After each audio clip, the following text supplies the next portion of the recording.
the Danish sector, and I think the main challenge that we look into is that we have a demand, which is gas demand in Denmark, and Sweden, which is under strain, and we have been doing some considerations what to do about that. How do we get some more volumes into our pipelines? That's the main question we ask ourselves when we look at ways to develop the gas market in Denmark. And some 20 years ago, more than 20 years ago, the Dutch came up with an idea that they called a roundabout for gas. And now, more than 20 years after, we have come up with the same idea in Denmark, that we start to think of gas market development in a roundabout. When we look at the roundabout, we can start with the North Sea, where most of the gas Denmark still originates from. And when you are the producer or customer or shipper in the North Sea, you tend to have a choice whether you want to evacuate your volumes towards the south, towards the Netherlands, or towards east, towards Denmark. And we think this is a commercial consideration. And one of our aims is to make the Danish marketplace as attractive as possible for those who have the choice of flowing volumes either south or east. That is not to say that we want to discriminate in favor of North Sea producers in our market development, but we want to look at barriers or risks that hinders some commercial decision in order to get as much as a North Sea gas into the Danish or via the Danish gas system towards other destinations. So that's one of our strategic aims. Another strategic aim is that we are also an electricity TSO here in DK, and I know that Stine Greno and several of her analysis colleagues that make all these reports that we have to spend your Christmas holiday reading, is that we want a coherent energy system in Denmark, a coherent system between electricity, gas, and heating. And one of the drivers is, of course, that there's a link, efficient link, where gas is used to produce power. So we look at ways to what can we do with the Danish market model in order to make that link stronger. Then the new boy or girl in class, bio-natural gas, or biomethane, or green gas. I've been told that it's not right to say green gas. In English we say grønne gas in Danish, but biomethane in English is what we think will be the future of gas, or at least a great part of it. And we are in considerations how to develop new tools in the Danish gas market model so that we make the new production entering the Danish market as efficient as possible. Of course, one of the big things there is our certificate system that we have developed and that we are still developing together with many of the stakeholders within the green value chain on the Danish gas market. Then Sweden. Someone from Sweden here. We call it also the eastern part of the Danish gas system. Sweden and the development of Sweden is of course also very important because if you want to have gas to Sweden, you have to go through Denmark. So of course the development in Sweden becomes very important for the Danish gas system as well. And we look at ways how to make the link between Denmark and Sweden even better and stronger than it is today. And during spring, we will, together with Sweetgas, announce a deepened cooperation between our two companies in order to look at ways how we can merge the Danish and Swedish gas system even closer. But that's a newly started initiative, and together with Sweetgas, we will, in the spring, announce more on that.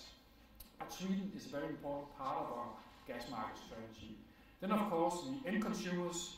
As I told you, we are now today around 20 transportation customers, but there are hundreds of thousands, 400,000 Danish gas consumers out there, and they we want to look at ways how to make gas more attractive to end customers in our market model.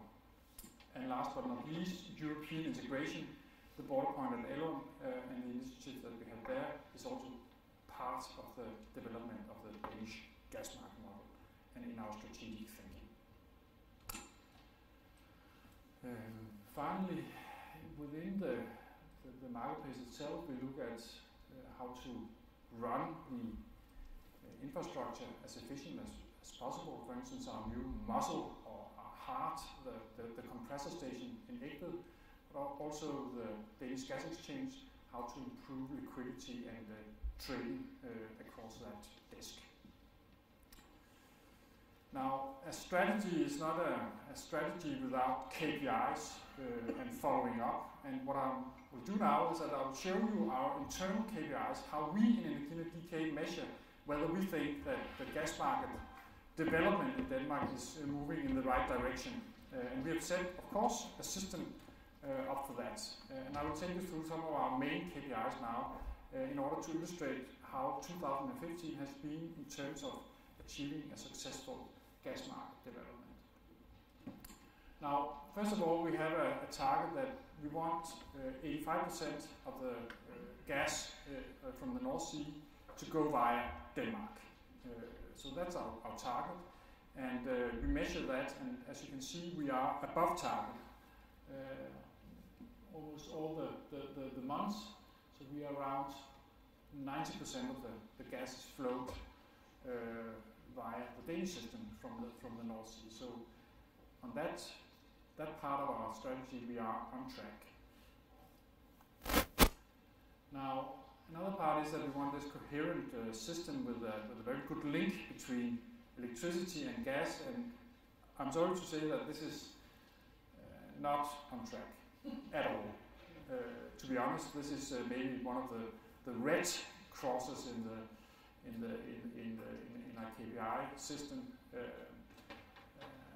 because as you all know, the demand for gas to power and heating is on a steeply downward slope, and this is our projections of the future, and some might even say that is an optimistic perception. But luckily, we are on track with respect to getting the biogas into our system. I think our target is 1% of the volumes. And that, of course, today it's not that much, but we see now that what we have been talking about for some years now, that we want a green transition in the Danish gas system to happen, the projects are actually coming on stream now.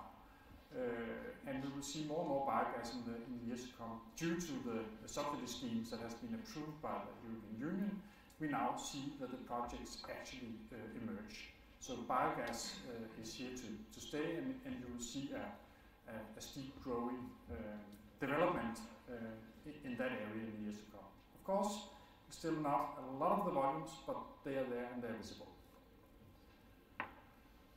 When we look at the end consumers, one of the things that we measure is whether the most, you can say, price sensitive and sensitive towards, for instance, changes in security of supply and other things that we have our hands on is the industrial customers. Regardless, when you read all the reports in your Christmas holiday about the future demand for gas, regardless of which scenario you will read, then the industrial customers are in the gas system to stay, because the alternatives that they have are more expensive or not as good as for them as it should be. So if the industrial customers or the business customers start to get off gas, we start to get really worried. And luckily, you see that they are not. Actually, we are above target. We measure that each quarter, whether the number of meters at business customers in Denmark is above the target, and it is. So that's good news. Then, Then you can say liquidity, Gazprom Nordic. I think we've seen some quite remarkable figures in 2015. You can see 2015 is a dark blue, and we've seen up to more than 100% in July, and so on. So we've seen a sharp increase in the liquidity measured as a share of the total Danish consumption. The figure is a share of the total Danish consumption, and that is well above the 40%. And the price spread towards the German gas hubs, we also measure that. We want that to be less than 1.2 cent. And as you can see there, it is. It's around 1.2, 0.1, 0.2. So on that KPI, we are also performing quite well. And last but not least, as I mentioned earlier, the overall target is that we want as much gas in our pipelines as possible, and we are this year we have been on a quite good track compared to our KPIs or our internal targets for this. So seen from my perspective, things are developing for many areas in the right directions. I'll not say that we are happy optimists, but I think there are plenty of possibilities to develop the gas market even further and to see some good business models in the market that will grow. At least there is a potential for that. That is our sort of take on the gas market development. So we are born optimists. Okay, then 3 months ago we had a speaker from HMN, Henrik Iversen, who told us what to do. If he was in Energinet, what would he do? And the first thing he asked us is that he wanted to make it easy for the customers with simple and transparent balancing regime and some better access to some data. And I'm happy to say that 3 months after, we have delivered. As you saw Christian's presentation earlier today, we have addressed all the issues raised by Henrik, and during 2016 it will be solved. We still have some work to do on the analysis tools and the historical data, but we only had 3 months to solve it. Then some complaints about the quality of data and sort of a request for us to be more tough on the DSOs. And I can tell you that we are. We have started negotiations with the DSOs to implement an economic incentive scheme. As you know, we repay you.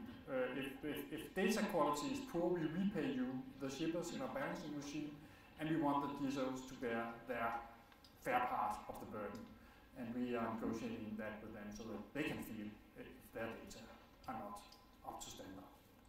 So deliver on that too. Then better support the transparency of data from others, and we can deliver that as well. As you saw in Christian's presentation, we will now secure more transparency in balancing classes based on data from Gazprom Nordic in 2016. So check. And then new tariffs.